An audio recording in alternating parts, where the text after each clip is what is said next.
If you love soft sandwich bread but want to bake with ancient grains, this is a beautiful place to start. This is my adaptation of the Food Nanny's Kamut Bread using 100% Khorasan wheat in a simple sponge method. My one adjustment is swapping half the water for warm milk. The milk adds richness, helps with browning, and gives the crumb a softer, more tender finish. I start by combining warm milk and warm water right around 105 to 110 degrees, warm enough to activate the yeast but not so hot that it harms it.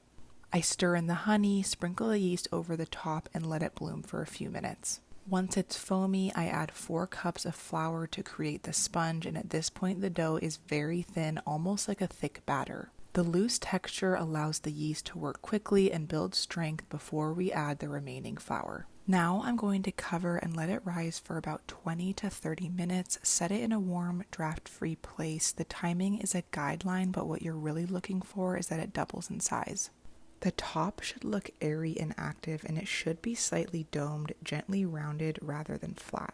The domed shape lets you know that the yeast is building strength and the structure is developing. If it looks level or dense, it still needs a little more time. Here I'm adding the sponge to the remaining flour along with the rest of the honey, the melted butter, and the salt. You mix it together until it starts to form a soft dough. The directions say to knead for at least 5 minutes, which is really important because this is where strength really develops. I've actually tested this recipe in a stand mixer before, and I found that I had to add so much extra flour that the dough became way too heavy, and it ended up being far more flour than the recipe called for. So for this dough especially, I really prefer and emphasize hand kneading. It allows you to feel when it's ready instead of just relying on the machine. The dough needs to absorb enough flour to the point where it begins pulling away from the sides of the bowl like I'm about to show you here. That's how you know it has enough structure to handle kneading on the counter. Add flour gradually, just a little at a time until it starts coming together. And once it's pulling cleanly from the edges and holding its shape, then turn it out onto the table and begin kneading by hand. I also didn't have my dough whisk for this video, but I do recommend using one in the beginning. It makes incorporating the flour a lot easier before you start kneading.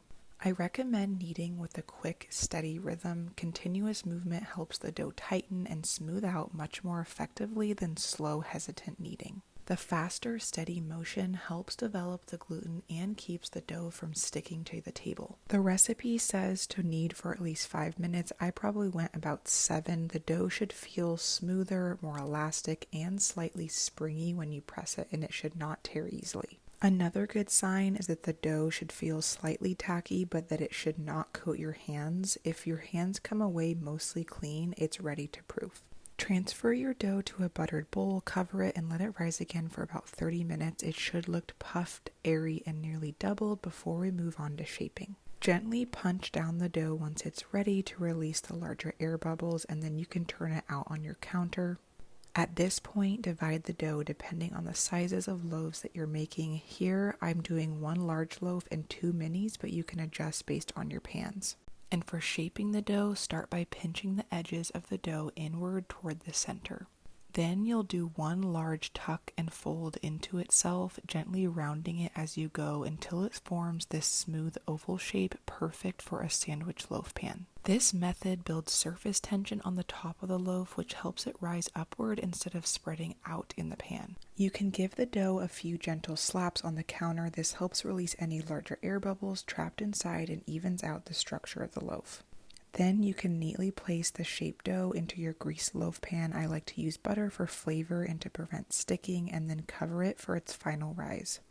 Let it rise until doubled in size. This usually takes about 30 minutes, but depending on the warmth of your kitchen, it could take closer to an hour. Once your shaped loaves have doubled during the final rise, it's time to bake. Make sure your oven is preheated to 400 degrees and do the poke test. Gently press into the corner of the dough and the indent should stay put. That indicates it's ready to go into the oven. Lower the temperature to 350 degrees and place the bread on the bottom rack. This helps prevent the top from getting too dark, like my larger loaf did when I baked it higher in the oven.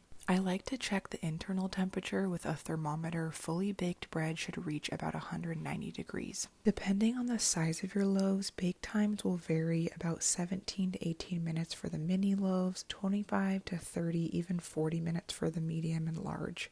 Once baked, this bread stays good for about a week and is perfect for soups, sandwiches, or just warm with a little bit of butter.